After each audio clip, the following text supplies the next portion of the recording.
this. Need to put this away. Actually, I need to put that away.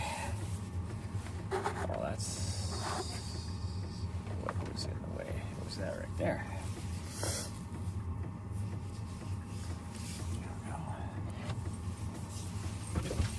Oh, hello. You're back from your adventures? Well, come back up here.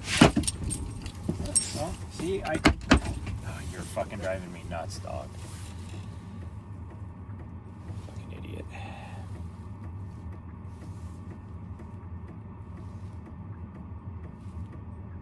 I just knew she was going to do that.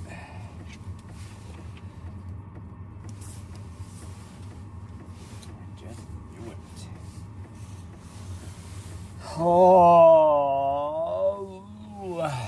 I'm tired.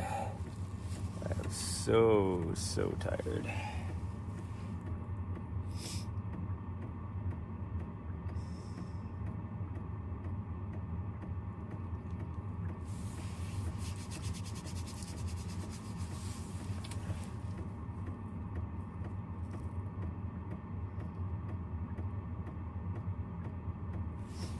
Put these shoes on. I'm sitting here, I still have my heater going, and I am sitting here with the heater blowing on my legs because it is freezing out there. Well, it's freezing in here. Well, I have the side door open because my dog is being a butthead over here, but yeah, we are gonna get a run in, and then we have to start heading north. And we're going to take 2 days to get up there. We could make it in one day, but we get in there like super late. And, which I guess, I don't know.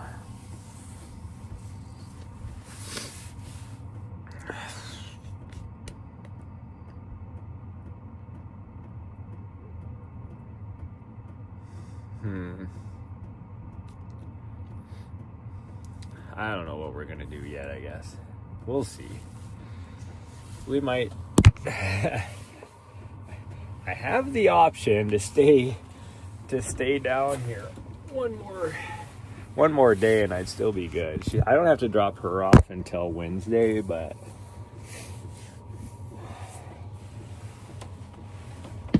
and it is currently, the highs are like single digits up in Montana, so I don't really want to be there long. But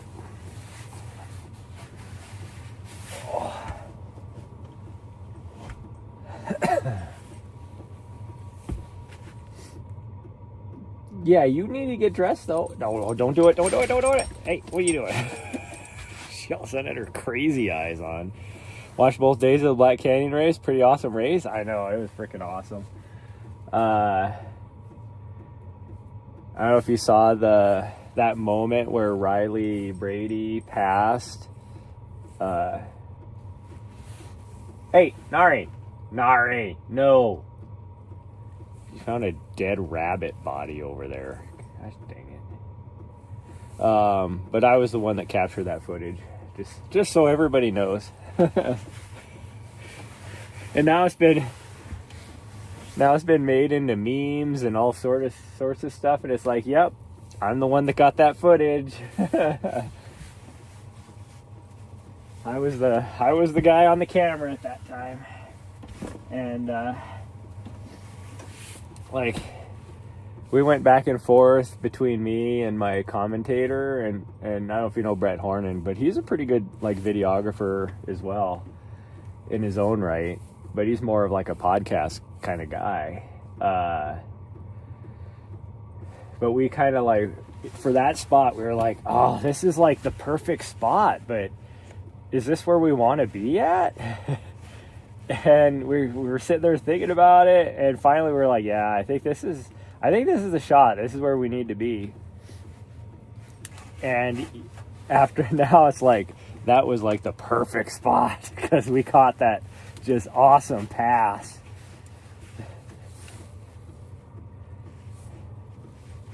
Just freaking epic pass by Riley Brady. Okay. So I'm wearing new shoes today. So this may not go very good, but we're gonna try them out. Hi, thank you. Real.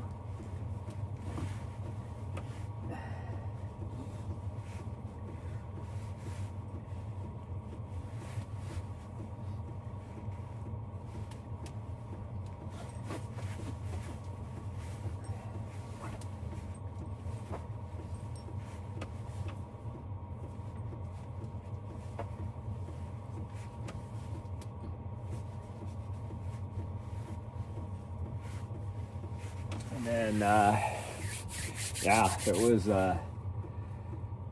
man, like the 100, I mean, the 50K was pretty epic, but that 100K, like, I personally thought both the men and the females records were going to go down, but that was ridiculous. And the fact that Riley Brady, like, that's the first time in history that anybody, men or women, have won 2 golden ticket races back to back. It was nuts. But yeah, it was a pretty dang epic weekend. Oh, my dog's leaving me.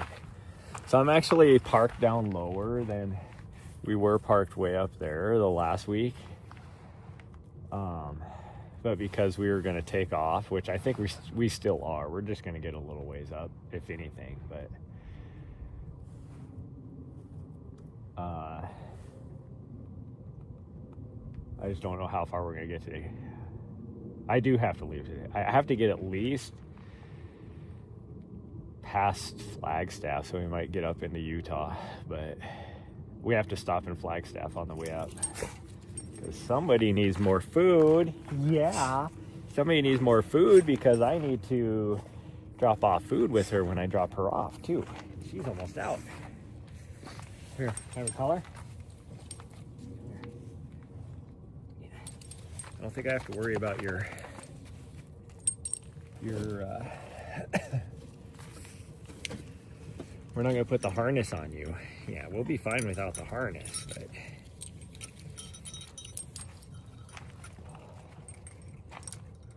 oh, look at you being such a good girl. Oh my goodness, what got into you? Why are you such a good girl all of a sudden? Oh my goodness, I gotta put the shirt on and everything. It is freezing out here. It is so freaking cold. But we're only gonna do a 10K, not because I only have time for a 10K, but because that's all, I'm in taper, so I cannot do more than that. These shoes are, I don't know.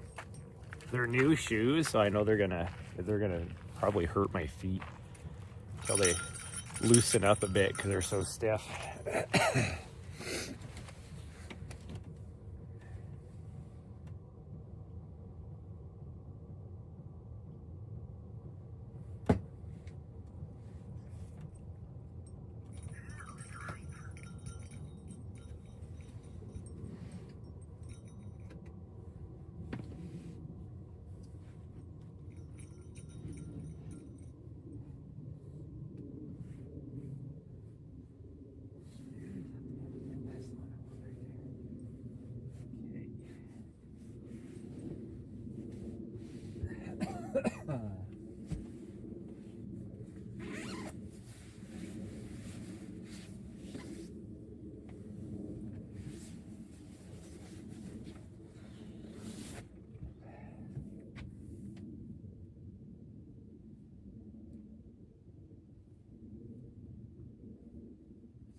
Ooh, it is cold. That sun finally came up, but it is still freezing out here. To go from yesterday morning, it was 46 when I woke up, even though I was up at the start line for both days, capturing footage, but it was, that wind yesterday morning made it feel like it was freezing. And now today it's 39 currently. And that sun just got up high enough to where it kind of broke through some low clouds, but it is still freezing out here.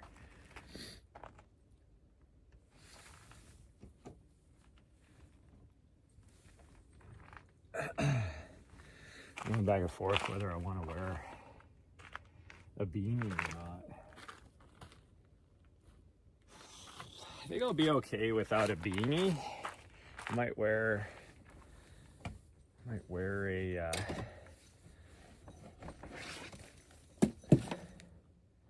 one of these hats because they're a little warmer.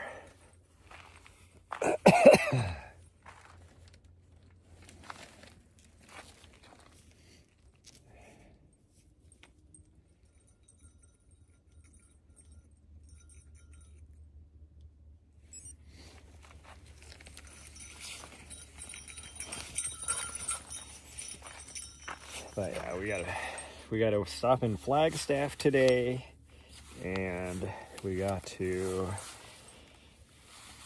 get her some dog food, and we'll see, but we might only make it I'll see what the temperature is when we get to the Vermilion Cliffs area, but we might just camp there for the night. I think it'll be too cold by Kanab, but we could camp there too.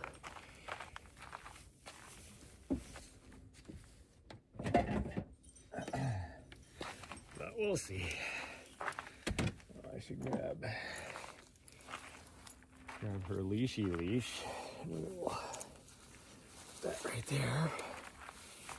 I guess I should probably put you guys on a gimbal.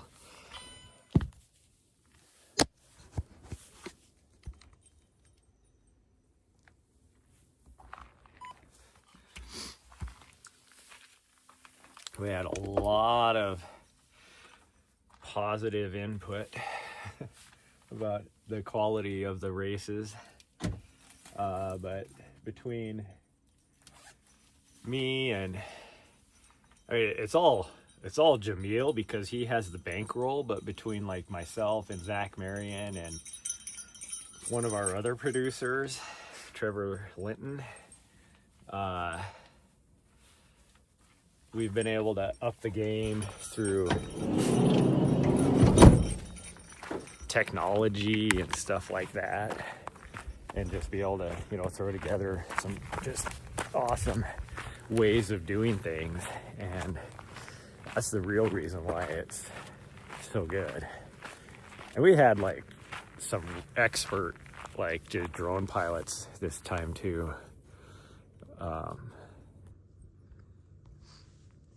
Some really good videographers. Like I said, David was there, Cole was there, and they're both professionals where I'm just a hobbyist, I guess you could say. I'm an amateur. but I'm good at it, but I'm no professional compared to those guys. I mean, they get paid gigs to do stuff for things. Like I know Cole does stuff for Nike every now and then. David does stuff with a lot of professionals, and he gets to travel all over the world doing, stuff. Me, I don't know anybody. I just do what I do. Oh, I need to start my... Oh, I did. I didn't start this though. Hold on, everybody. There we go. I know you're saying it's cold, but it looked hot this weekend. Well, I mean, you're talking, it did warm up into the mid 70s, but, and I know they said this, talked about it a bit on the live stream, how there's like the sun exposure and stuff out here. So even when it's, for me, like right now, it's like, you know, 39 degrees and it feels cold. But once it gets up to 50 because of that sun, if like the real feel is like 70. So you get up into the 70s and that real feel, it's hot.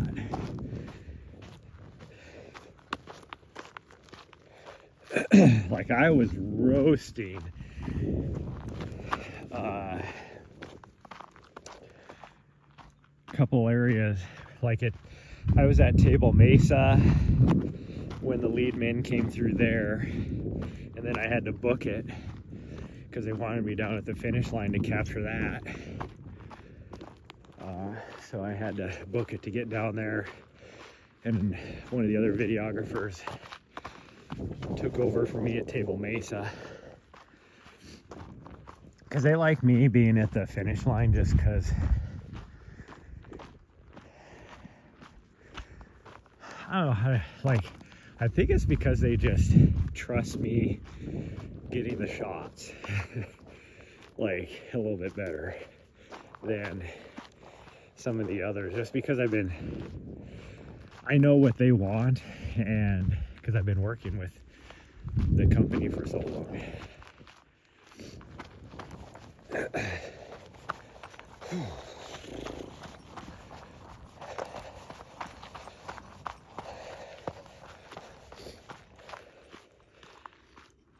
Plus, I know I go out of the way too.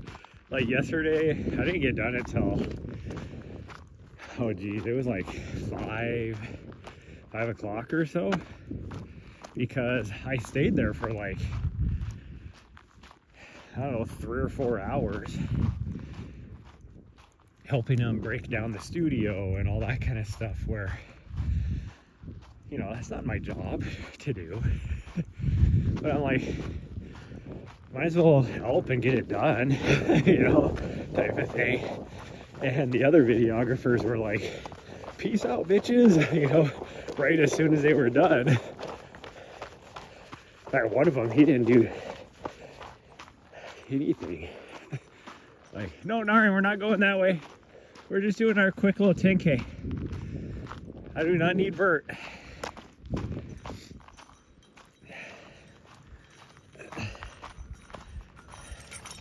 Thanks, sweet girl. Whew.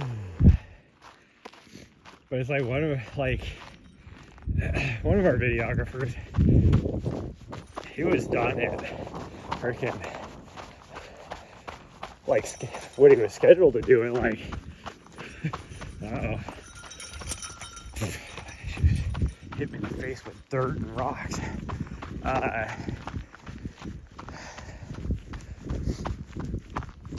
What was it? I mean, I was supposed to be done at like 10:15 at Gloriana aid station. I get a phone call at 10 from one of the producers while I'm sitting up there thinking, oh yes, I'm almost done. Only had to do, 3 hours worth of work. So that means the other videographer, the other field videographer,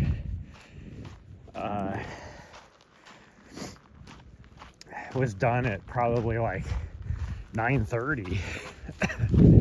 And he took that to heart. He was like, I'm done. He didn't do jack shit the rest of the time, which is fine. That's all. I saw the spreadsheet. That's all they had it work until.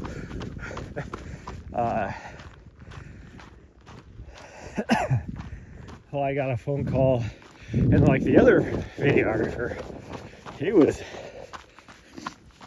like pretty much all day to the end of the stream operating our big G2 camera at the finish line on that final stretch. He was the one that was operating that.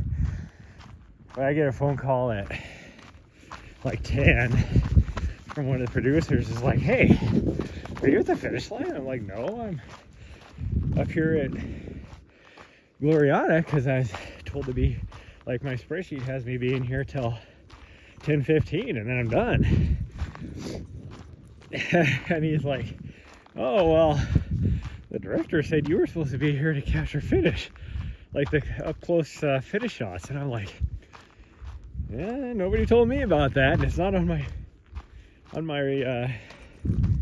spreadsheet." And so they were like, "Well, can you just come down here then?" And I'm like, "Yeah, I mean," and I looked at my watch and I'm like, "I'm not gonna get there before when the lead men get there though." I go, "But I'll try." And it's about a 20-minute drive from where I was at. It's not that far distance wise, like 9 point some miles, but drive wise is like 20 minutes. And I know they were going to be there within, like, 10, 12 minutes. So I booked it, and I got there quicker than the 20 minutes, breaking speed limits to get there. And I got there after right as soon as the third place man got there. But then it was good because I was able to capture the women coming through, which was, like, really cool.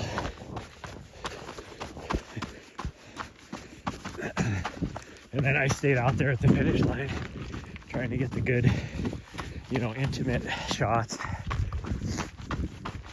for at least a couple hours. And then because I was just baking and dehydrated, I finally was like, "Hey, I gotta, like, take a break because I need water." Like, Nari needed to be let out because she'd been in the van for like at least 4 hours by that time.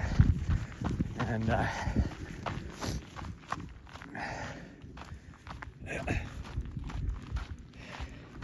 so they're like, "Yeah, that's fine." And then after I took my break, they were like, "Oh, we're just gonna end the stream here in a little bit after a few interviews, so you're good." And so then I was like, "Oh, nice." It's like, mid-afternoon, so I'll be able to, it wasn't even mid-afternoon, it was early afternoon. So I was like, I'll just be able to, we'll have an early day.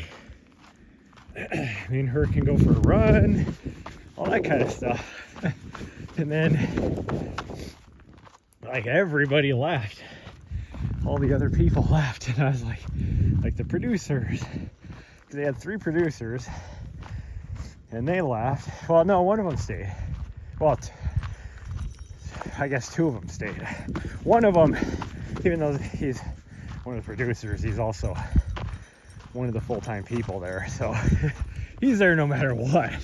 But 2 of the other producers, so I actually have 4. 2 of the other producers took off. And like I said, the other 2 videographers, they left. 2 of the drone pilots, they left. But also, the drone pilots are a little, they remind me of when I'm in the military. They're great guys, don't get me wrong, but they kind of remind me of when I was in the military, called our aviation guys.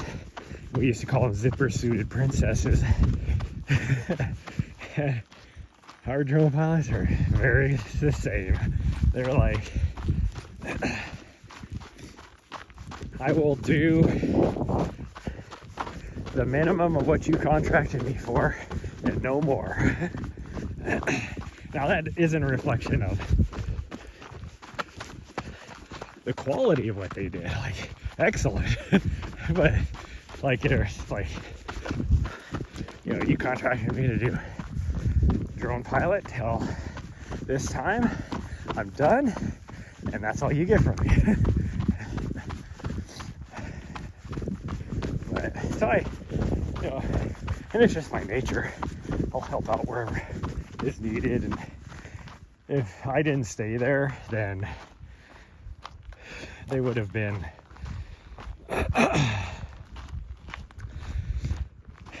could they have broken down everything? Yes, but it would have taken such a long time. So it was nice having me and the second producer there to help, because otherwise it would just would have been two of them, our director and the other producer, breaking down the entire studio.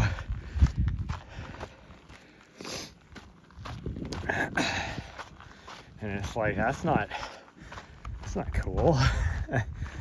Because I mean, you're talking just in the studio was like,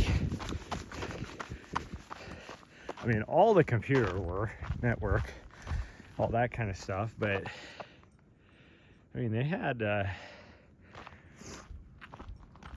just in the studio alone, and by studio I'm also counting what they had at the for cameras out at the finish line and all that kind of stuff, but 7 cameras, 3 in the studio itself for that, you know, studio lights,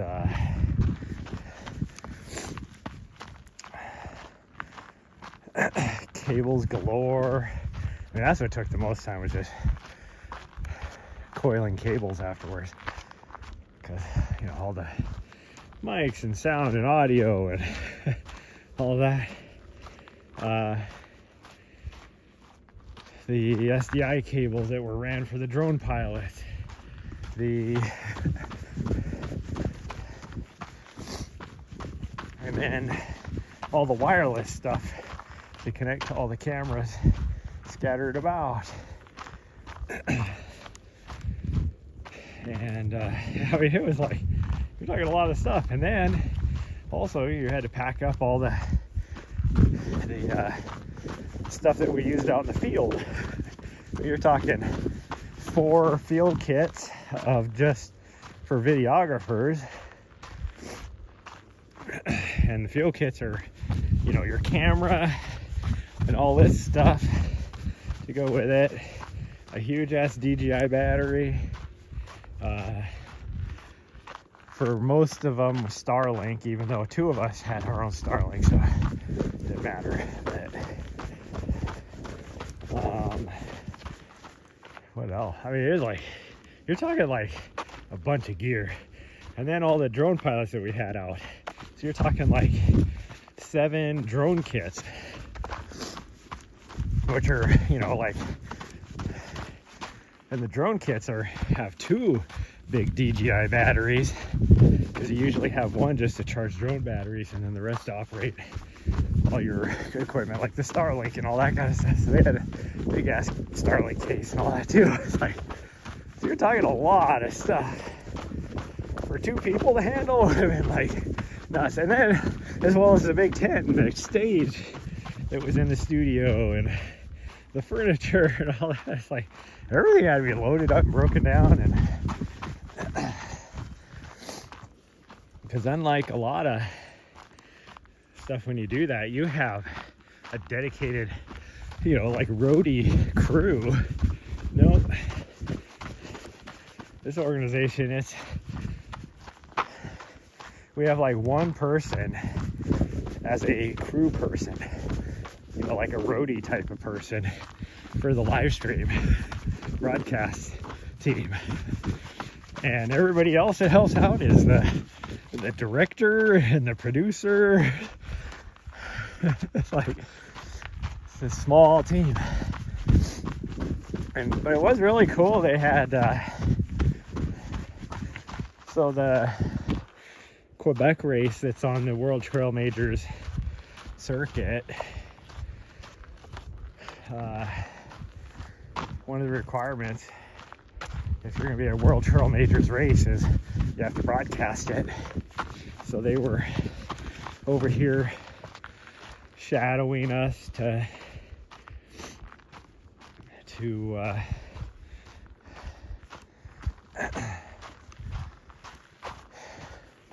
learn how we do things, because we are the best in the business. Like Hong Kong and Gran Canaria and some of those races, they do a really good job, but we are the best of the best. And so they were over here learning, and they could, well, they're like, one of the questions they asked when they were here, like Friday night when we were setting up the studio and everything, they're like, how many, like, you know, people do you guys have on your team for this, like a broadcast like this? And I looked at him, I go, because it was me and one of the producers were the only people there.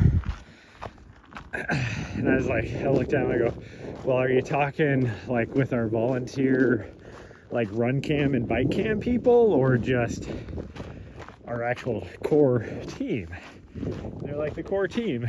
And I go, so I brought up this spreadsheet and I'm like, okay, we started counting. It's like 25. And they looked at us and they're like, holy shit.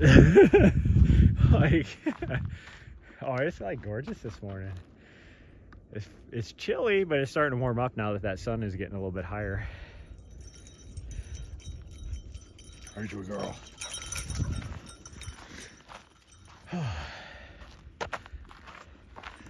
But yeah, when they heard that we had 25 people on a race like that, they about craft. Like that doesn't, and like I said, that doesn't include all our volunteer run cam and bike cam and stuff like that.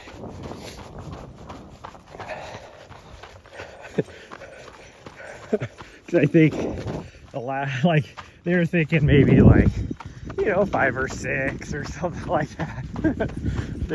I don't think they believe, like they could fathom that to do what we did, you'd have 25 people. I mean, you're talking 4 drone pilots, 3 videographers, 3 field commentators, 6 commentators in the studio, 4 producers. Because when you're doing that long of a race, you need to have chefs. Our director, I mean, it all adds up.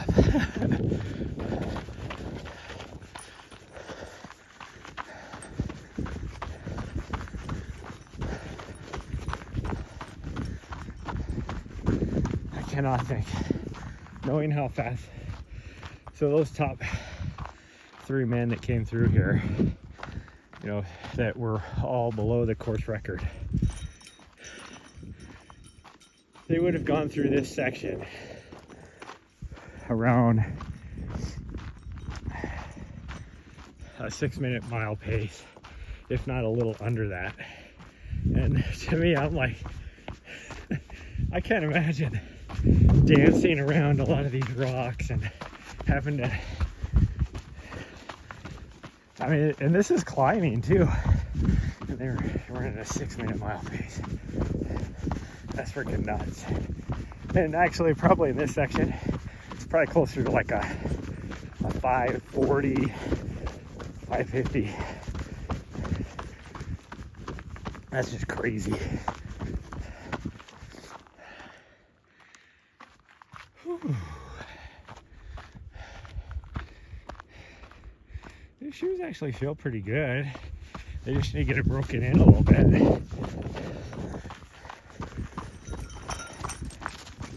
They're pretty light. I don't know what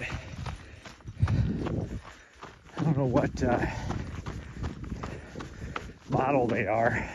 They are Hoka, because for big events like this, they like especially the people in the field,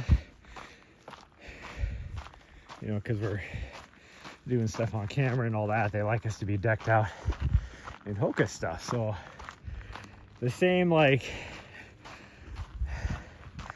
sweatpants and hoodie that Brett was sporting on when he was doing his field competition. I have that same set. And then new pair of shoes, new pair of shorts, and a new running shirt. I haven't tried the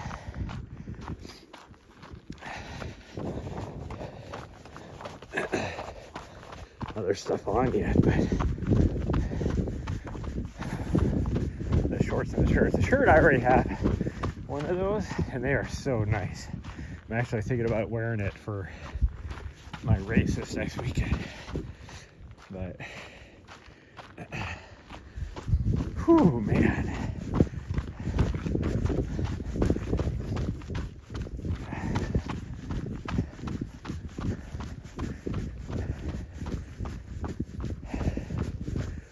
This is way tougher because I haven't eaten a lot of food the last couple days because I'm so busy. So busy working.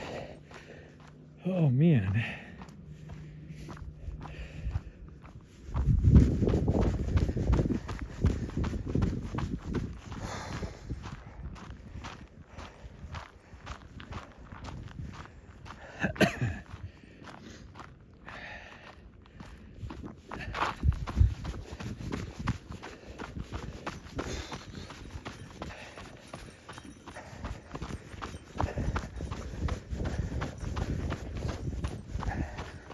I'm trying to blow my nose out.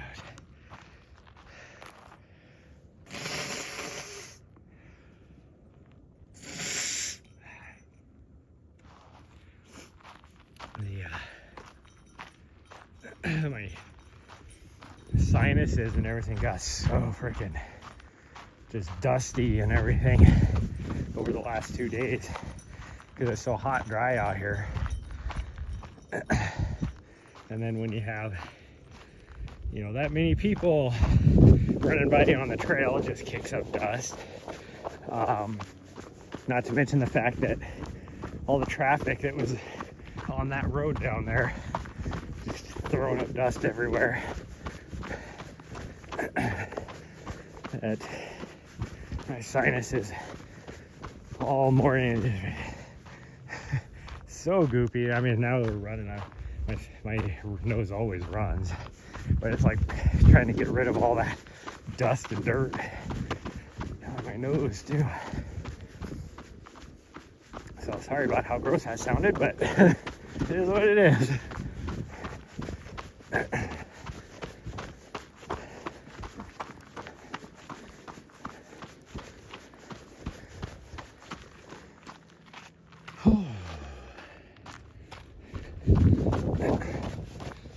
I do wonder how well I would have done on the 50K if I ran that yesterday on this course. I think I would have been probably, with my current fitness level, I would have been top 20, I think, based upon the times that they came in.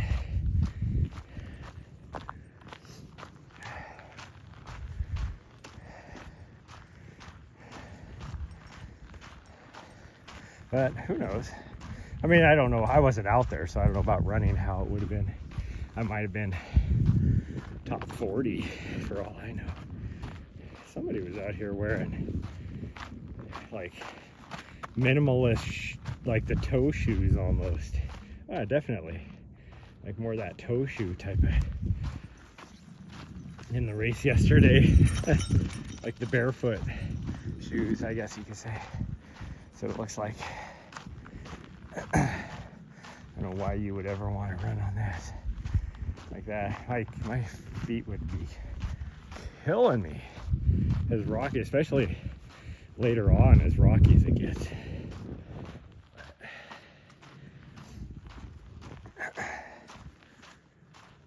Oh man,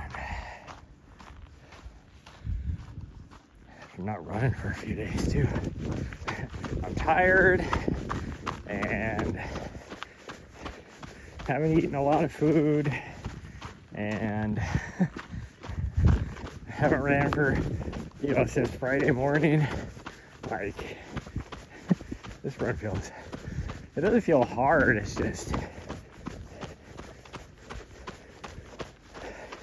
I can tell my legs aren't as loose. Yes, it really is. I don't feel as energetic by any means, but I think it's more that my legs feel heavy because I don't feel loose.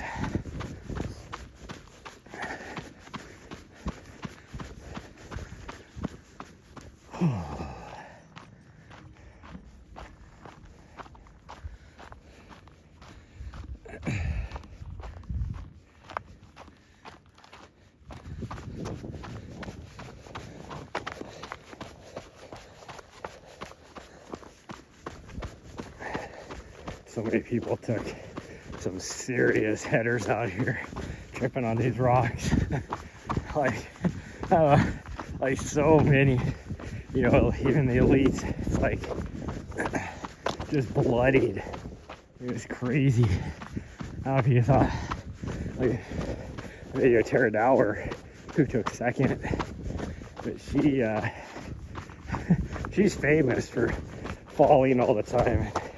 And she was like, yeah, I fell like 3 or 4 times before I even made it to Bumblebee, which is mile like 19 something on the course.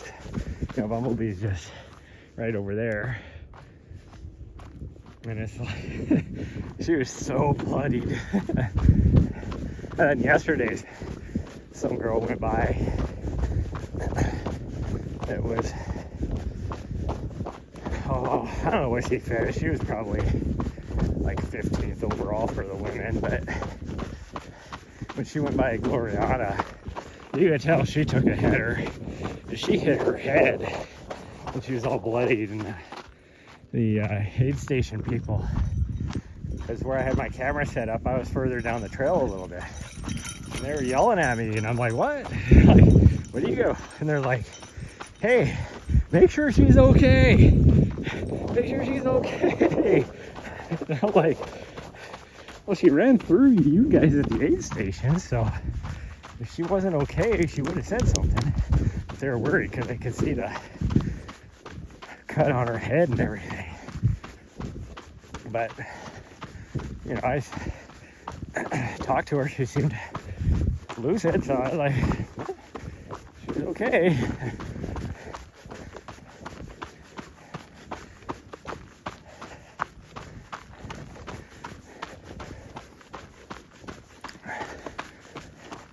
First day while I was there, I don't know what happened to somebody, but they would have been on the men's side, probably around, this is at Gloriana. It would have been, which is like mile, what is Gloriana? It's 10K from there to, so it'd be mile 26-ish.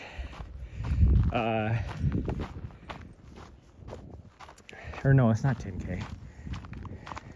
It's like 9 miles. No,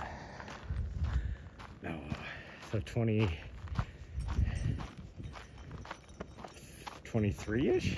That doesn't make sense. It's only 4 miles from Bumblebee to Gloriana. That doesn't make sense. I guess it might be.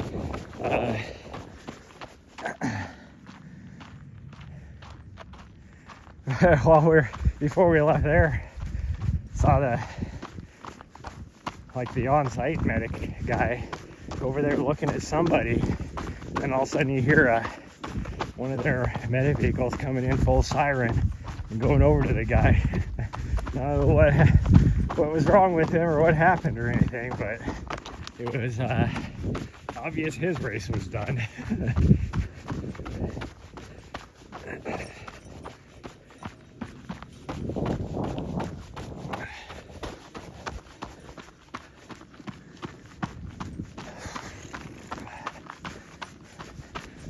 Wow, it's like really heated up now that sun is fully out. I'm actually warm. I gotta take my coat off.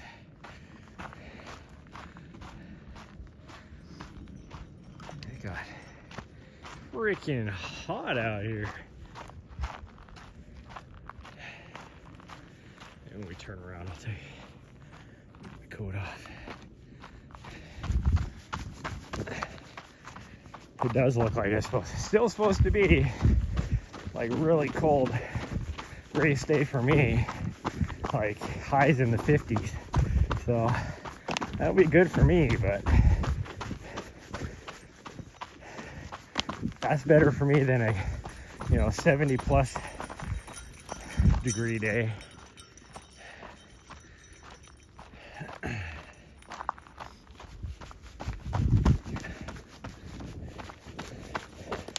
I will say though, after 1,700 racers on this trail the last 2 days, it's actually in better condition than it was last week when we were running on it. Because a lot of the little unevenness has been smoothed out. The loose rock has been kind of packed down a bit more. Like,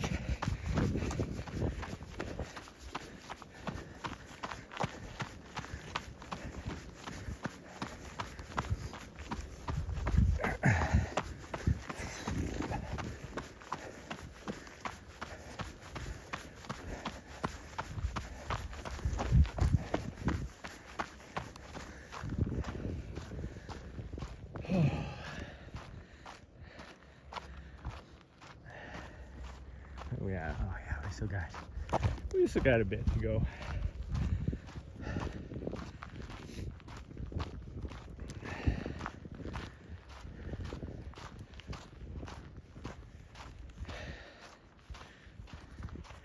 My phone is about 2/10 of a mile off because I forgot to start the overlay, to turn the overlay on, I should say, until we were already up the trail a little bit. So.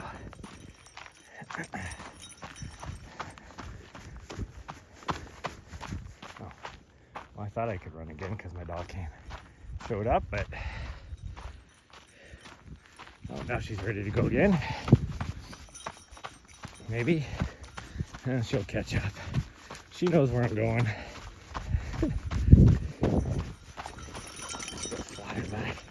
My dog, she did such a good job. Like, if I was her, I would have been so frustrated and all that because she had to stay in the van pretty much the last 3 days. But she did so good.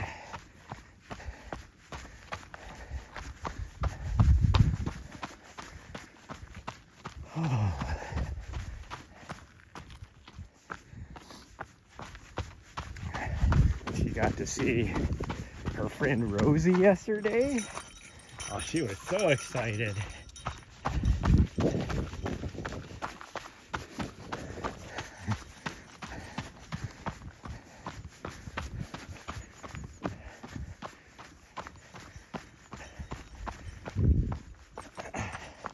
She played around for, it was funny because she played around for a bit, and then both of them after, I don't know, probably half hour or so were like, okay, I'm tired. I put her back in the van, and she actually jumped in the back on the bed, which she doesn't really do. So I know she was tired and just wanted to go up there and sleep because the cab wasn't like hot or anything yesterday. I mean, it was warmer than the rest of the van, but it wasn't like, 80 degrees or anything up there.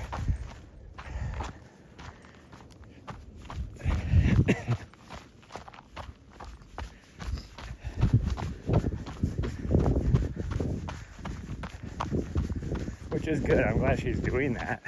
That means she's adjusting to my lifestyle. She hasn't had to deal with it, I guess I could say, since last November. And last November she did not do well. And then it was what, like September was the time before that. Well, no, it was October, late October, I guess, was when she had to deal with it. She didn't do well there. And the last one we did in September, she didn't do well. So it was, and then before that, July was when she had to deal with it. But there, all the stuff I was doing, she was like right there, you know, pretty much with me the whole time. Like she could look out the window and stuff like that. Like I had the window open, you know, so she could watch everything going down and all that. So I think these last 3 days are good for her, because our next like 6 months are going to be pretty dang busy.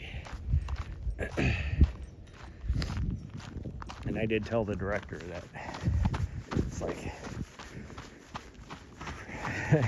if you need help on anything, I am pretty much free. Like,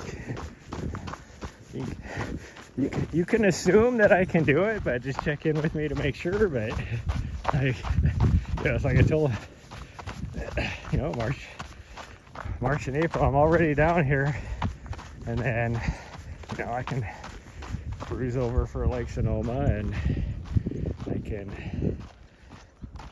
And then I'll be here for Cocodona, or told I'd be here for Cocodona, and then,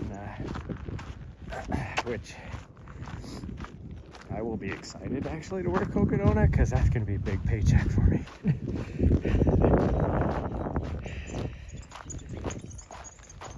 Oh, she's kicking up all the, I guess this is quail, if I had to guess. Pretty sure that's quail. And then another big paycheck for me will be Western States.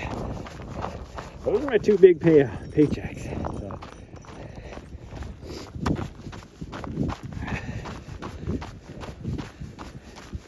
And then after that, we'll see. Like, I don't think I'll make, but maybe like March, the race I'm going to do in March will probably only be like a, I don't know, I might make $200, which is better than nothing. And then April, about $200, or at least for the race here. And then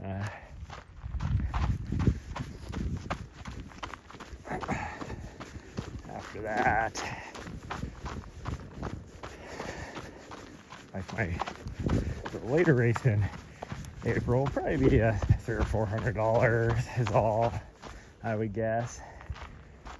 Depends on, well, actually, I bet you they're probably going to do some pre-show stuff, or pre-race show, I should say, stuff. So it might be a little more of a paycheck for me. But yeah, the other days will be, the other races though, there'll be some decent paychecks, which I haven't negotiated anything yet, so I can't tell you how much I'll make.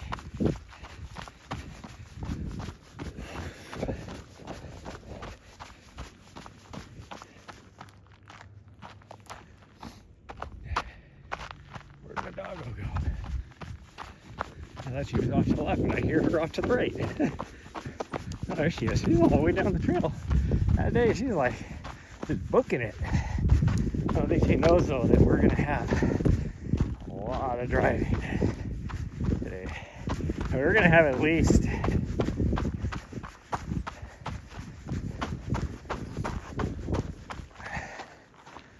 like from here to Flagstaff is at least an hour and a half, and I think it's even longer than that. And then to get from there to the next is at least 3 hours, depending on where we go. But we might even, so that's, you know, you're talking at least probably 6 hours today of driving.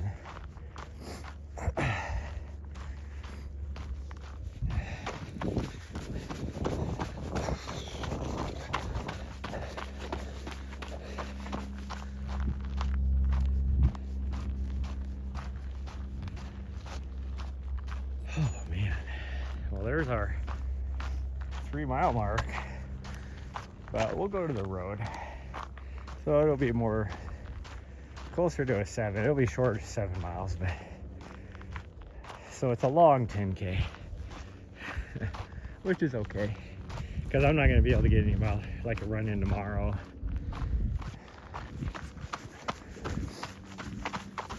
I don't think we'll be back early or be at Montana early enough to get a run in at night once we get there. And then I'll get a run in on Wednesday, but I'm gonna drop her off.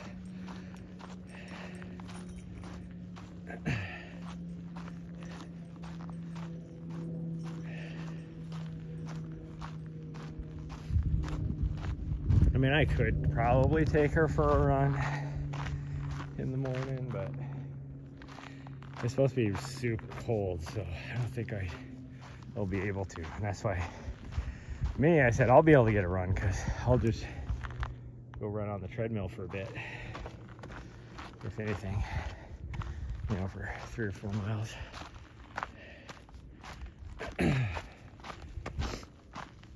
Before I start heading south.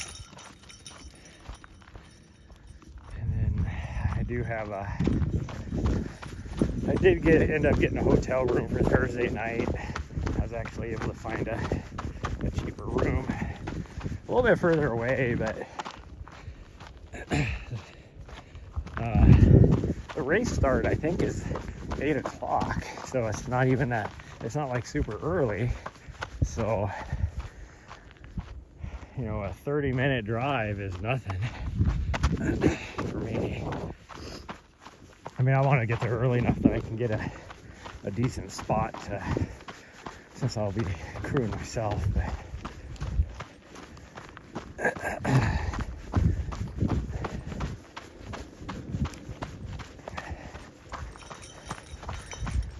oh, I definitely I'm gonna try and pre-do as much stuff as I can. So I got those gallon jugs, and I'm gonna, you know, mix up, you know, a thing of Tailwind in one of them, and a thing of Element in another one, to where then when I need to refill bottles and stuff, I will just have to pour out of those instead of, you know, mixing. And I think that'll be good. Or even, chances are, if somebody's nearby, they'll probably help out even.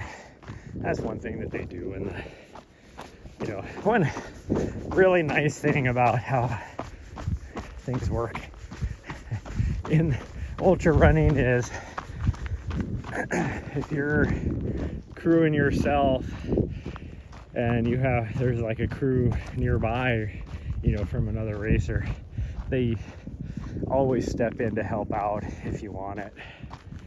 And I'm not going to turn down help, that's for sure.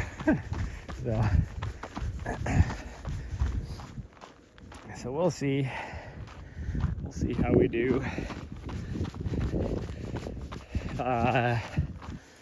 There's, I don't know if I told everybody, but there's 2 late signups. The winner last year, it set the course record, and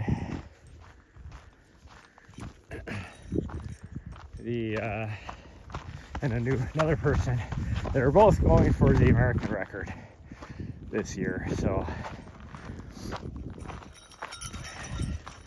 late signups, so my chances of, here's our road intersection. I think we're just gonna turn around. Okay, so girl, we're gonna turn around. We're gonna go back. She's like, what? What do you mean? We're gonna go back. We gotta go back because we gotta drive today. She's like, oh, I hate you. Yeah, I know, sweet girl. I know. She just let me know how displeased she was. I get it. I know. These out and back suck, and you're not ready to be done with, or be done yet. But so I'm definitely not gonna go out with the leaders, that's for sure. We'll see. I mean, I'm gonna start off at a 8-minute pace, see how I feel. Like if my heart rate and everything is okay, I might pick it up a little bit more. You know, down to like a 7:45 pace or so. Probably not any faster than that.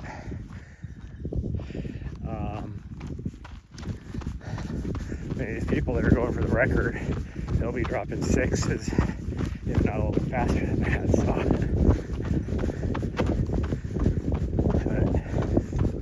those two people are Dakota Jones and Raj Paul.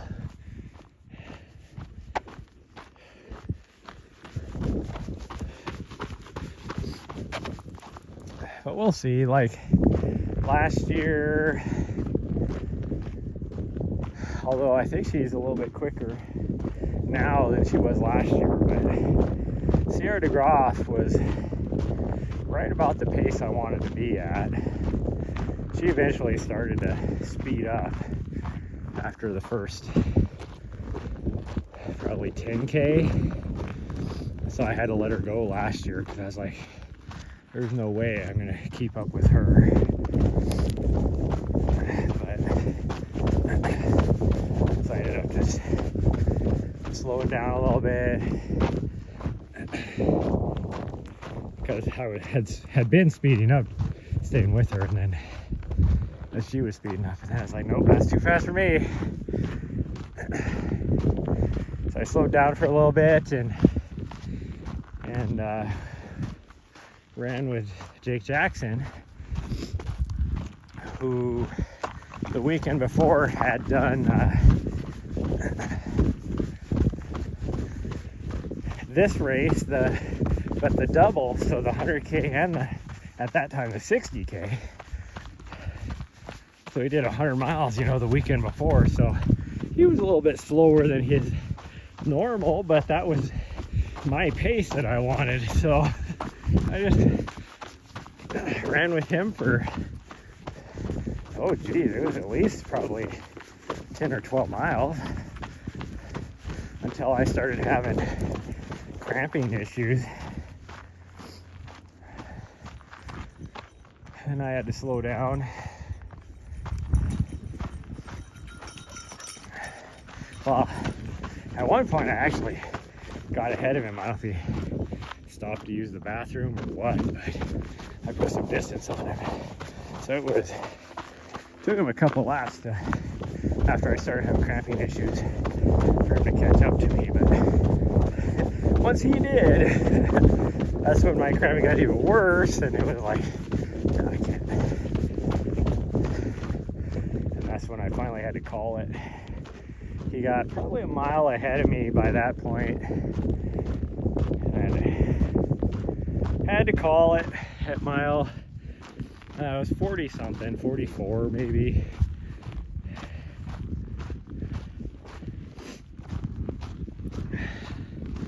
I felt good up until that point. As long as I stay on my pace,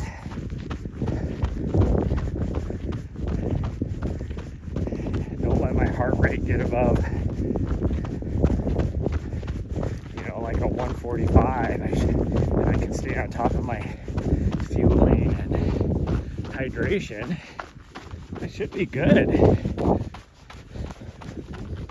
Like even, you know, a couple weeks ago on some of them long runs, like normally around mile like 18, 19, my legs will start to ache a little bit, and then eventually I push through it.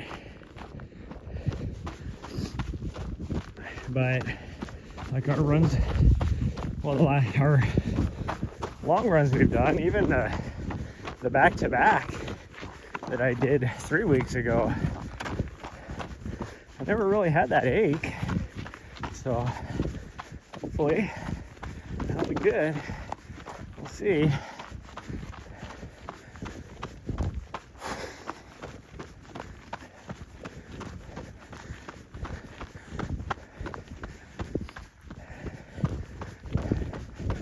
Still don't know what shoes I'm gonna wear, but we'll see.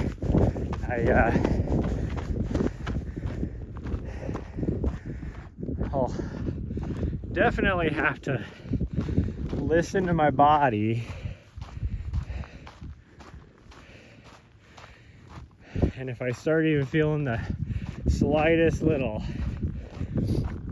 like shin pain or calf pain or something, change shoes, something else. I think I'm actually going to start off probably with the Saucony Endorphin Speed 3s.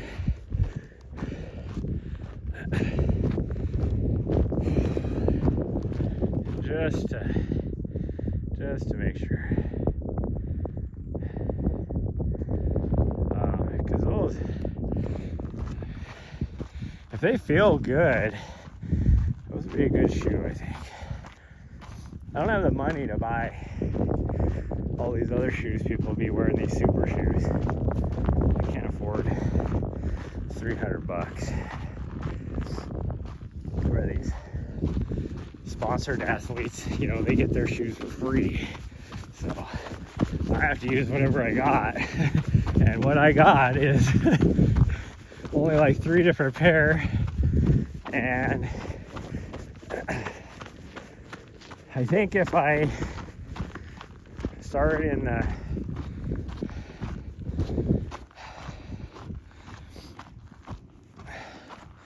I think if I have to like really start slowing down, doing a lot of walking, because I'm finishing this thing.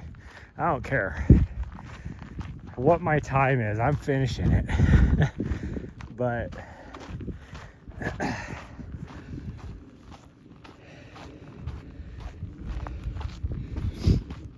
if I have to start walking and stuff, I think my shoe choice is definitely going to be the Super Comp Trainer V2s.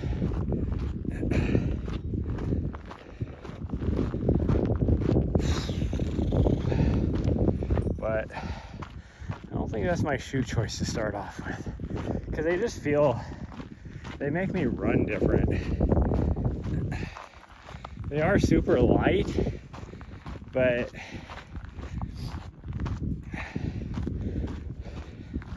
I feel like I'm wearing moon boots, you know, type of, like, that's the only way I can really explain it, which doesn't really make sense. But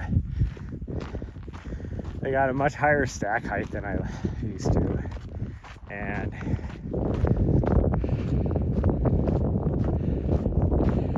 I guess the best way to explain it is they feel like they used to have those platform shoes that you could wear that supposedly would help you jump higher, and it just had the thing, that platform on the forefoot, nothing on the heel, so that way you were like constantly having to use your Achilles and calf muscles. That was the idea behind those. Did they actually do anything? I have no idea, but I have put on a pair of those before. And that's kind of what they make me feel like. But, I don't know, we'll see.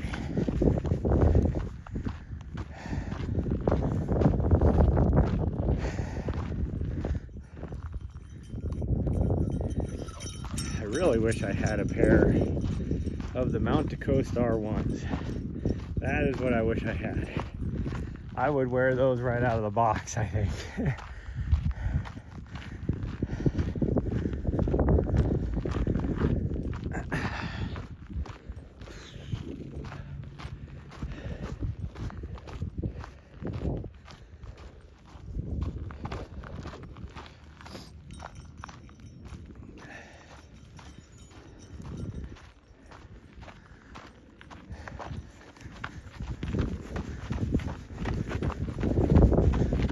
take my coat off.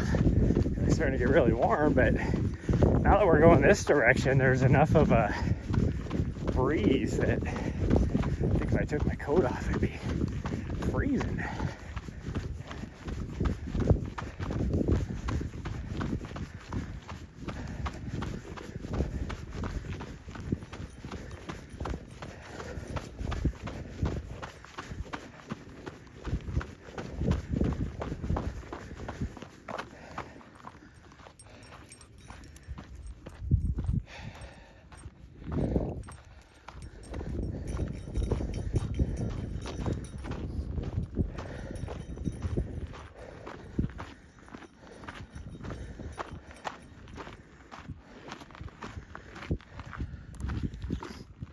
Very fast right now. So, and I'm on the backside of this ridge for a bit.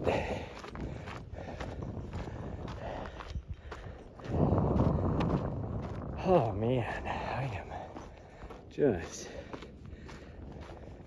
yeah, the lack of nutrition is what's hitting me right now. That is for sure. My leggies have loosened up.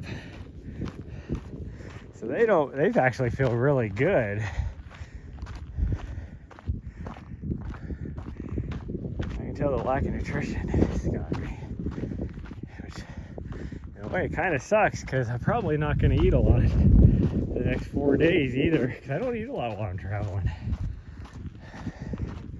I'm going to have to force myself to eat.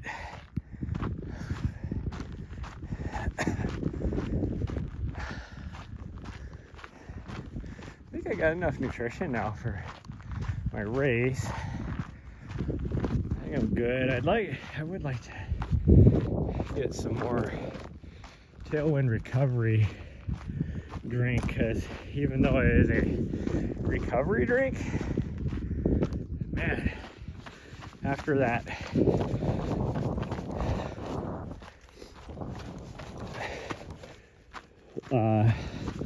long run we did a couple weeks ago,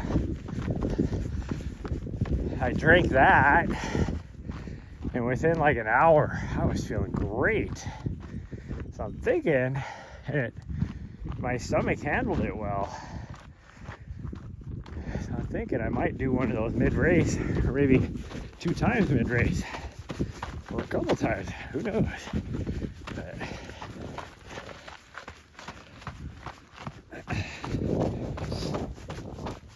man, I felt great after that. I do need to do my spreadsheet for my nutrition plan though, and I'm going to try and take it while I'm up in Montana. Take it somewhere, print it out, and laminate it, and then have it taped to my table. Just check mark off, you know, as I do things, just to make sure I'm on track.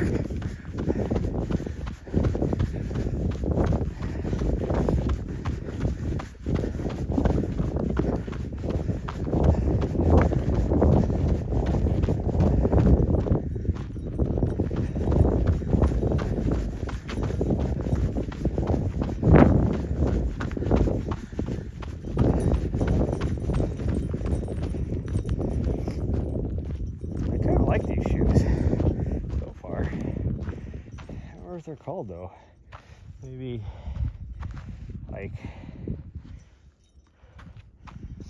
Challengers, maybe. Actually, it says on the tongue, I can look. Yeah, Challenger ATR 7. Not a bad shoe. Not a bad shoe at all.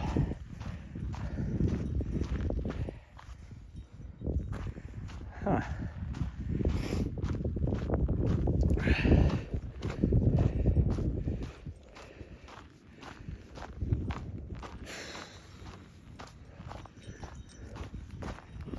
These would be a great hiking shoe, which maybe that's what they are. They might be a hiking shoe for all I know.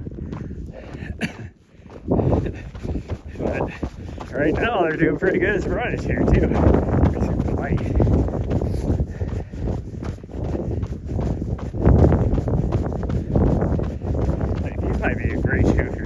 like a long trail FKT. And by long trail, I don't mean the long trail proper, which is back in the northeast. I mean like a 300 2,000 mile effort, FKT effort.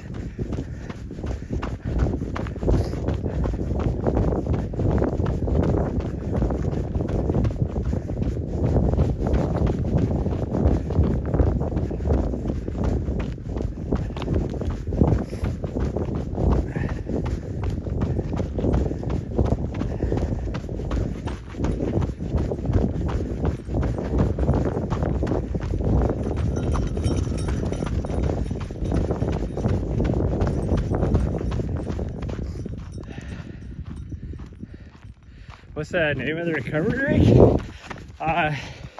It's made by Tailwind, and I think they just call it Tailwind recovery drink.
Hill section, kicking my ass. Whenever I say that, I think of either on Liar Liar when he's doing the pin is red. He's trying to say the pin is red. The guy comes in and he's like, "What are you doing?" He's like, "Do you mind? I'm kicking my ass." Or I made up a song, which I don't really remember all the words I made up at one time, but it was the making my way downtown. What is that, Michelle Blanchard? Is that right? Michelle something that sang that song. Or, I don't know, maybe it wasn't her that sang the song. Anyways, whatever song it was, and then people made a parody of it. Making my way downtown to see my fluffy dog. Do-dee-doo-doo-dee-doo. Well, I changed it to kicking my ass downtown, because this is when I was in DC. Kicking my ass downtown. Da-da-da-da-da. On my way homebound. Do-do-do-do-do-do. Do-do-do-do-do-do-do-do-do.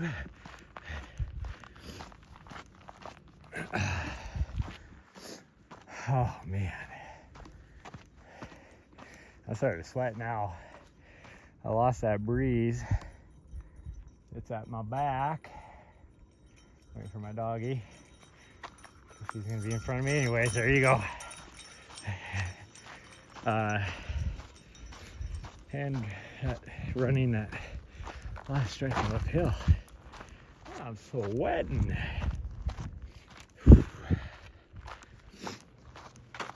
I need to blow the snot out of my nose again too.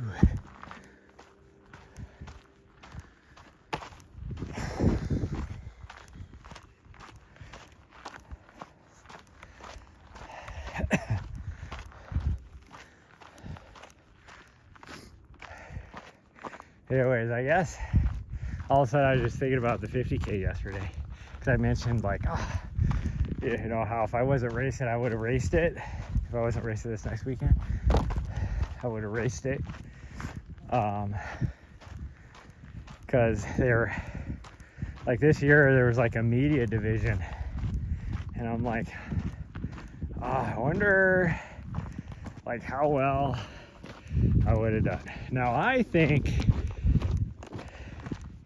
that Brett Horning definitely won the media division. Now there's another person that's trying to say he did, but he's a pro. Like he's a sponsored athlete, like professional athlete. And it's like, oh, you have a podcast? That doesn't make you a media guy, you know, type of thing. But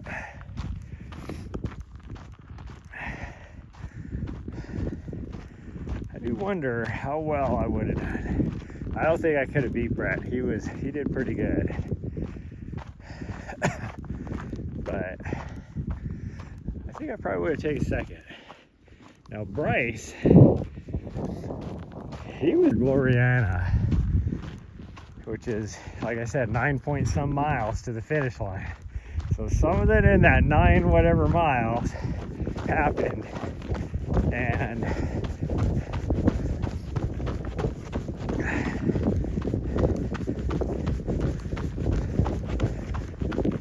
he ended up DNFing. I don't know what happened, but something happened. I don't know if he took like a hard tumble or something.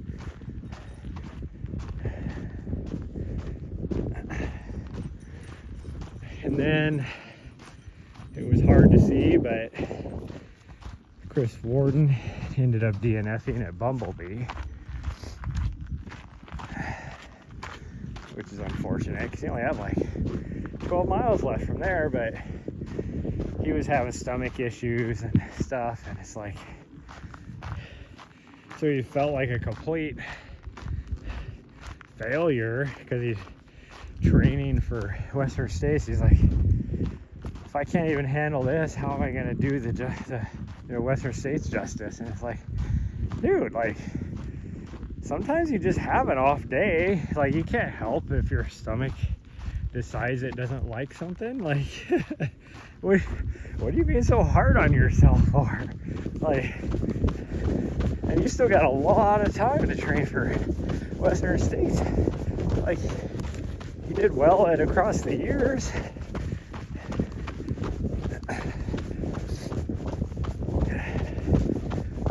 And he's got a really good coach. Like, he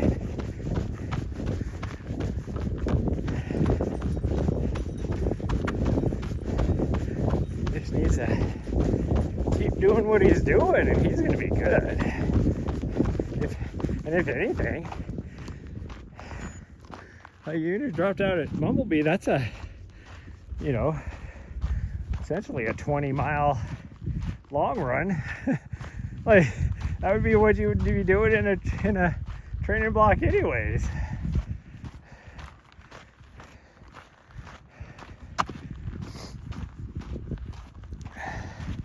You still got 4 months left till race at Western States.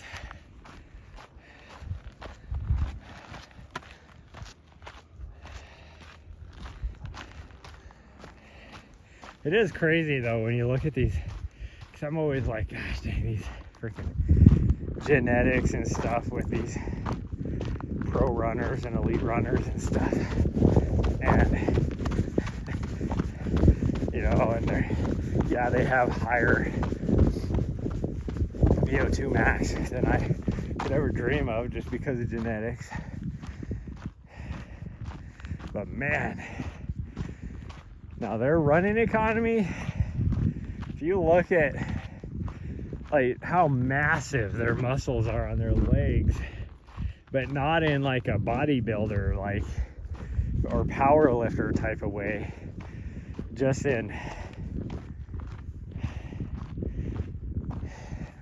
you know, muscle proportion type of thing on their legs, because they're not like, you know, big huge like powerlifting legs. They're just like just toned freaking muscles that make, I thought my legs were pretty good looking muscle wise. They look like I have freaking chicken legs standing next to those guys. It's just nuts.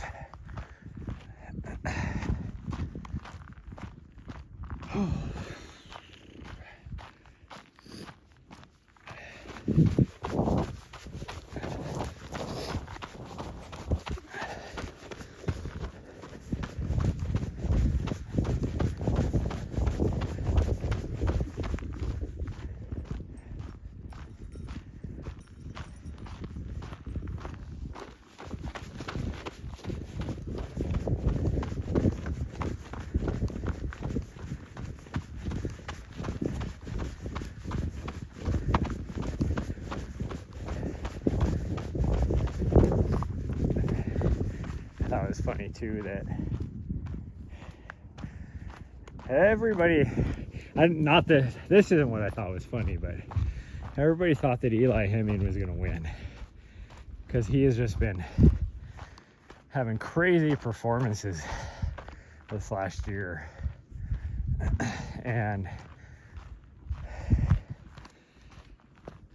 he, for about 3/4 of the race, was looking so strong, but I think he started to overheat and everything. But when he came into Table Mesa,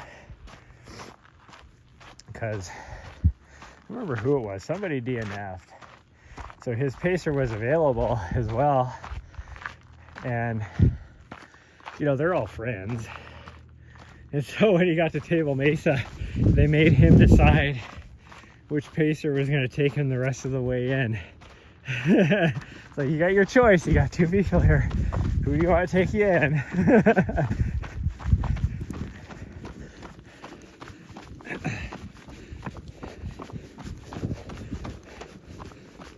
But he did not have the day he was hoping for. I mean, still super fast time for a debut 100. What did he finish, like 4th or 5th? I don't remember what, but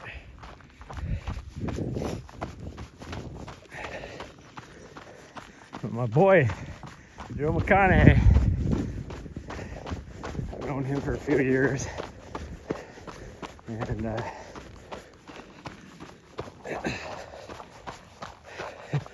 finally, after 8 tries, was able to get his golden ticket.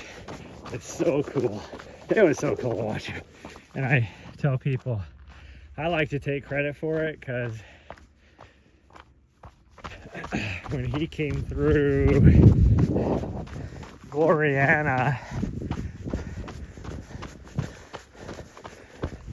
when he went by, I told him to keep pushing. He was looking great, and he could reel him in and everything. And then all of a sudden he started just climbing the field. So I'm like, yep, that was me. I gave him words of inspiration. That was all me. Even though he probably didn't even hear me, but or he might have heard me. He just, at that point in the race, I don't think he even knew, like, recognized me.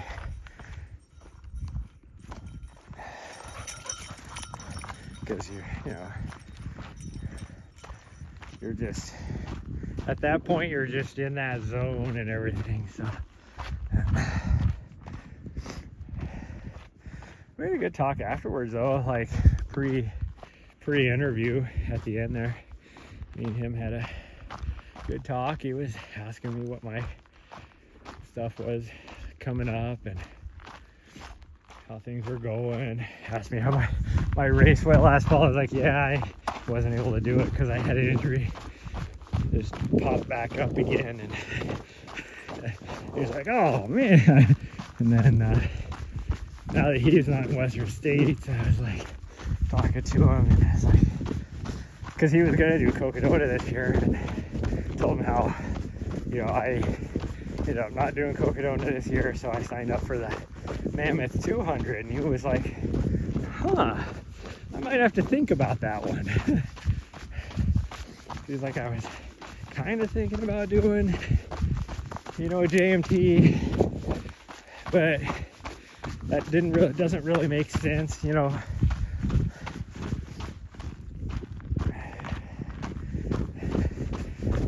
But, you know, his option's still there, so he doesn't know. He might sign up for it. Who knows?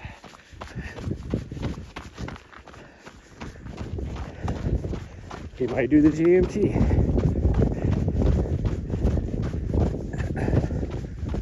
I'd love to see him do the 200. Although, that means I will drop further down in the leaderboard, but, you know, whatever. There is already 2 really super talented people that are, and you never know, race day, they might have bad days, I might have the best day of my life. You never know.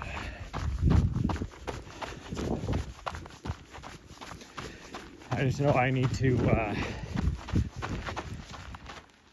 really work on my mountain climbing before that race. That's going to be my primary focus.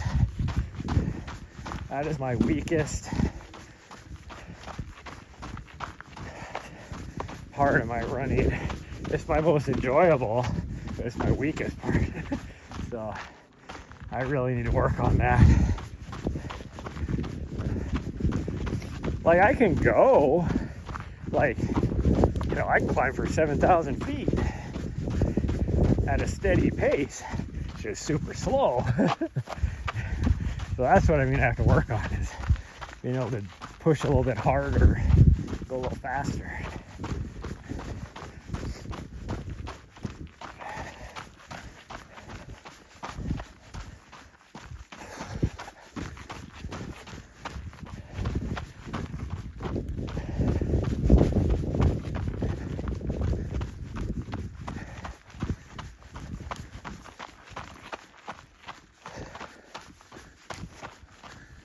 My dog's somewhere up here ahead of me, but I have no idea where she's at. Oh, she's way over there across the way already. God dang. She's like decided I'm not worth waiting for.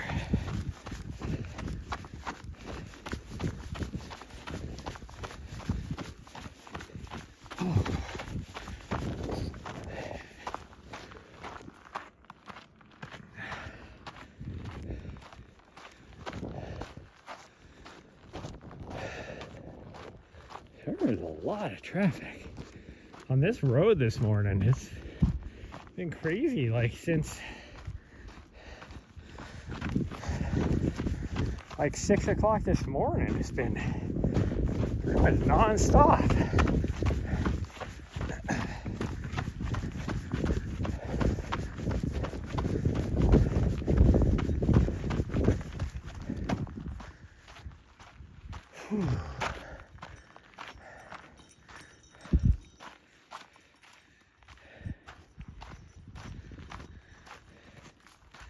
Here's my van, because I'm not way up high like I was before. So this was actually a little bit less distance today. I think I might be at maybe 6.5 when we get back from the road, where from where I was parked before was like 6.8. So it's not like a big difference, but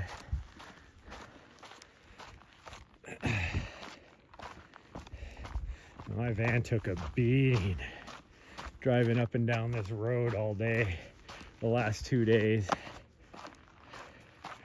Just brutal.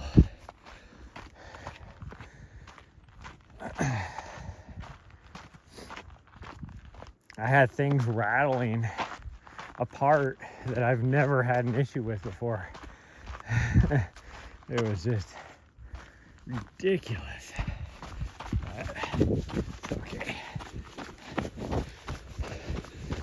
So I spent a lot of time last night, fixing everything. I had to get the drill and screwdriver out and pretty much like unpack a bunch of stuff so I could repack it, clean it, and repack all my equipment that I got pulled out and all sorts of stuff. It was like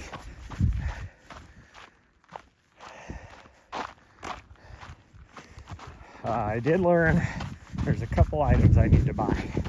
I need to buy a couple like short HDMI, high quality HDMI jumpers. Something like, at the most like 6-8 inches, as well as some SDI cables, like little jumpers, and a couple converters. I don't have any converters either. Should be handy.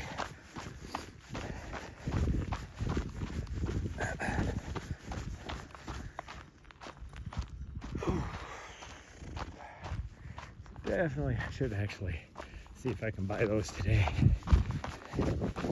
or order them today, I should say, because it may be at least probably in my mailbox next week.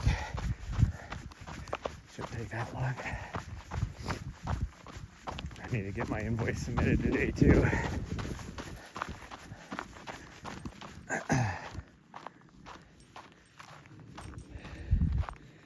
So that they pay me. They're really fast. Like usually within 3 or 4 days.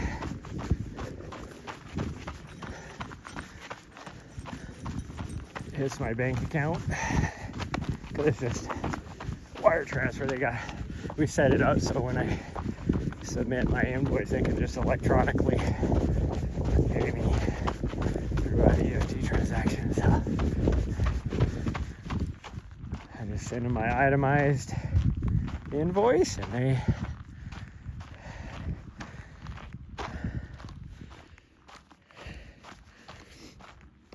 I'm pretty sure they submit it to, the director for approval after I send it to them, which is fine.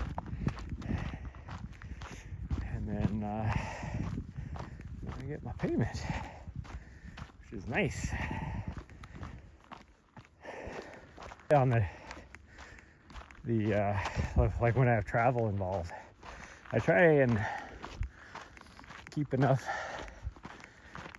in my business account that when I have travel, I can just use my business account. But because for last year, for tax purposes, I wanted to make sure there was no question about if I had a profit or not. So I invested money right back into the company, buying, some better equipment and stuff. That's why I have the SDRs and my Wi-Fi bridge and my what else? Jeez,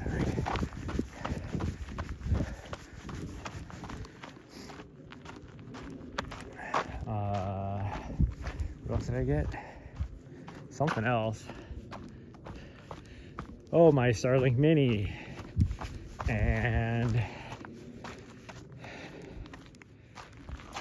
my small DJI. I have like minimum balance is all enough to cover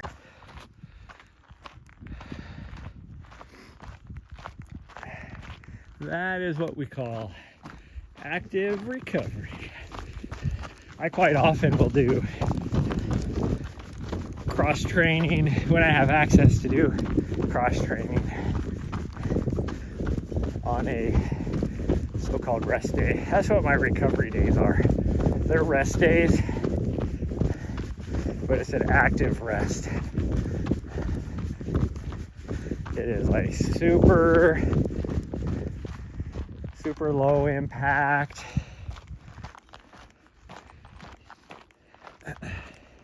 And no more than an hour of active recovery. So like for me, it's either like an elliptical or a stationary bike if I'm going to do any sort of like cross training. But even a walk, like an hour walk, can be super nice on a rest day. Oh man. Hi, oh, we're almost done. I said I didn't park up top this time. We just parked down at the bottom down there. So probably no running. Hey, I can get down with that. My next week is going to be super interesting to see how well I can do, because I will be, at least for a few days, probably barely able to walk after my race next weekend.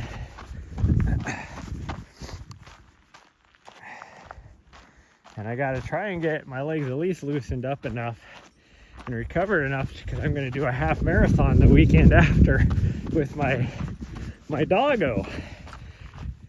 Because the race there, you get to race with your dog if you want to.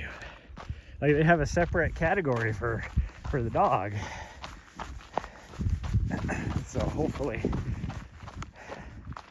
I mean, I can easily do 13 miles, but I want to be at least give her the respect she deserves. Slowly trying to increase mileage this week. Nice. That's how you have to do it, though. Like the rule of thumb is like 10%, but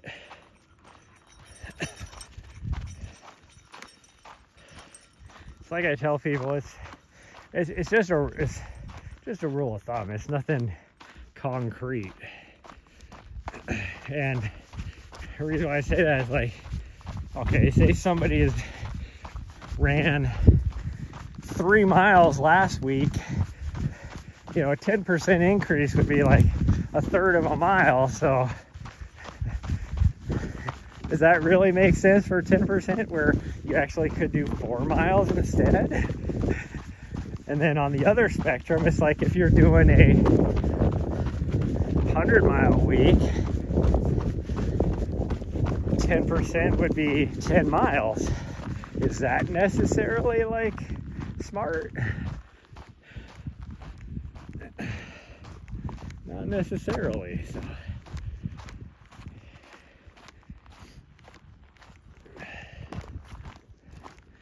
that's why I put a disclaimer out there about what I did in this training block.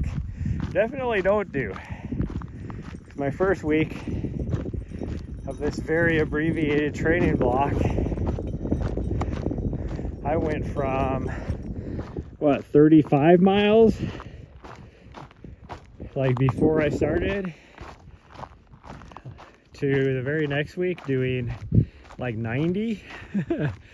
But I know my body can handle it because I've been running for so long, and I know I can handle high volume. In fact, I think now that I'm older, probably you're not adding any tempo fartlek runs as of yet.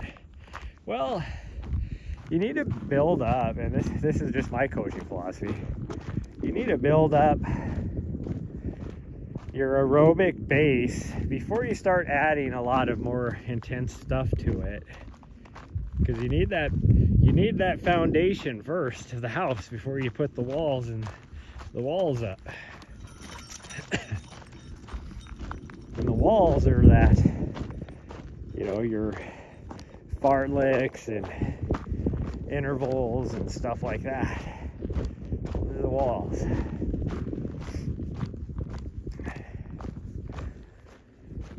Ooh.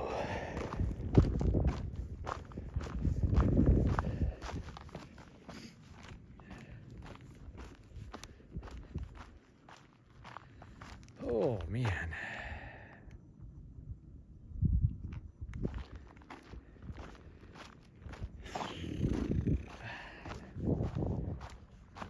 That felt good. Like my legs feel great. It's just the fact that I've hardly eaten anything the last 3 days since I was working. Like Friday, as soon as I left here, like I got there and they didn't have the studio stuff set up yet, so I like immediately jumped in trying to help them get that done. And it was just like a temp studio. I knew it would be temp studio. And then we did the pre-race shows, and then we had to break all that down and then take everything over to the main studio, because the main studio needed to be finished setting up with the stuff that we had over at the tip studio. And so then I didn't get done that night until about 9:30, and then we drove all the way up here, parked where we're at right now. Even no, we parked at the lower spot, because then I'm only like 10 minutes away from the start line, because I had to be at the start line at 5 o'clock in the morning. But I had to get all my field kits set up for the next morning, so I didn't get to bed until midnight. I didn't get any dinner that day, didn't get any lunch. Like, oh no, I did get lunch. I stopped and got a cheap gas station, like buffalo chicken wrap, tortilla wrap, when we got gas as we were driving over there. So I did eat half of that for lunch. Be more of like a mid-afternoon snack, or like, what would you call a lunch and dinner? Linner maybe? Or I don't know what you call it. But so I had that. That was all I had. And I woke up the next morning and ate like a 100-calorie little protein bar. Calls it a late lunch. Yeah, I guess that makes sense. A late lunch, yeah. But so for breakfast, all I had was like a little protein bar, and next thing I know, I'm like, I don't remember where I was at. I'm like, gosh dang, I'm starving. And as I remembered, I had that other half of the wrap, so then I had that on Saturday. And then I didn't get done that day until about 7. And we had to, and then me and her, we drove all the way back up here, and it's about an hour drive back up here, because I had to be back at the start line yesterday morning, again at 5 o'clock in the morning. And so when we got back here, I was able to cook dinner at least, but I didn't have a lot. It was just like a lean cuisine meal, and had to get everything plugged in and charged for the next day. Get everything and, you know, reset everything, because my gear bag and everything was just tore up from the day of using everything and needing stuff and doing whatever. And had to clean up in here a lot, because the other videographer had to, it was funny, he was up at the first aid station, and I didn't know they were having like camera issues up there. And so they had to go down to Bumblebee for their second one, and I was right here at this aid station. And all of a sudden he comes up to me as they were driving by. He was like, I just need to go and see if he can get us fixed. And he came by, and I was able to get him helped up. It was actually something pretty stupid, but it's something I would have done as well.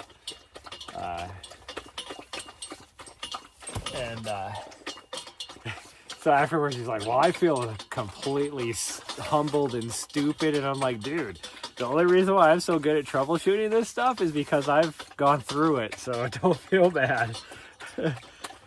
But, I don't even know what I was talking about now. Oh, yeah, so when he stopped by there, because I was like, well, maybe it's this, maybe it's that. And so I pulled all 3 of my boxes trying to find another, like, SDI cable for him or something, so because that might have been what it was, trying to get it fixed up.